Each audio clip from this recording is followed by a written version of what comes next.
ಅನಿಲ್ ಹಿರಿಯ ಪ್ರಾಥಮಿಕ ಶಾಲೆ ಗೊರೆಬಾಳದಲ್ಲಿ ಇಂದು ವಿಶ್ವ ಪರಿಸರ ದಿನಾಚರಣೆಯನ್ನು ಎಸ್ಡಿಎಂಸಿ ಅಧ್ಯಕ್ಷರು, ಉಪಾಧ್ಯಕ್ಷರು ಹಾಗೂ ಸರ್ವ ಸದಸ್ಯರೊಂದಿಗೆ ಆಚರಿಸಲಾಯಿತು.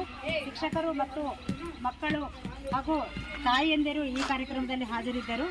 ಇಂದು ಈ ಒಂದು ಕಾರ್ಯಕ್ರಮದಲ್ಲಿ ಪರಿಸರ ದಿನಾಚರಣೆ ಮಹತ್ವದ ಬಗ್ಗೆ ಮಕ್ಕಳಿಗೆ ಹೇಳಲಾಯಿತು. ಗಿಡ ಮರಗಳು ಬೆಳೆಸದೇ ಇರುವುದರಿಂದ ಹಸಿರು ಪರಿಣಾಮದ ಬಗ್ಗೆ ಮಕ್ಕಳಿಗೆ ತಿಳಿಸಲಾಯಿತು. ಎಲ್ಲ ಮಕ್ಕಳಿಗೂ ಶಾಲೆಯಲ್ಲಿರುವ ಒಂದೊಂದು ಗಿಡವನ್ನು ದತ್ತು ಕೊಡಲಾಯಿತು. ಎಲ್ಲರಿಗೂ ವಿಶ್ವ ಪರಿಸರ ದಿನಾಚರಣೆಯ ಶುಭಾಶಯಗಳನ್ನು ಕೋರುತ್ತಾ ಎಲ್ಲ ಜಗತ್ತೆಲ್ಲ ಹಸಿರು ಮಾಡೋಣ ಎನ್ನುವ ಸಂಕಲ್ಪವನ್ನು ನಾವೆಲ್ಲರೂ ತೊಟ್ಟಿದ್ದೇವೆ. ನೀವು ಸಹ ಅದೇ ಸಂಕಲ್ಪವನ್ನು ತೊಡಗಿ ಎಂದು ಹೇಳುತ್ತಾ ನಾವು ಇನ್ನೊಮ್ಮೆ ಪರಿಸರ ದಿನಾಚರಣೆಯ ಶುಭಾಶಯಗಳನ್ನು ಎಲ್ಲರಿಗೂ ಕೋರುತ್ತೇವೆ.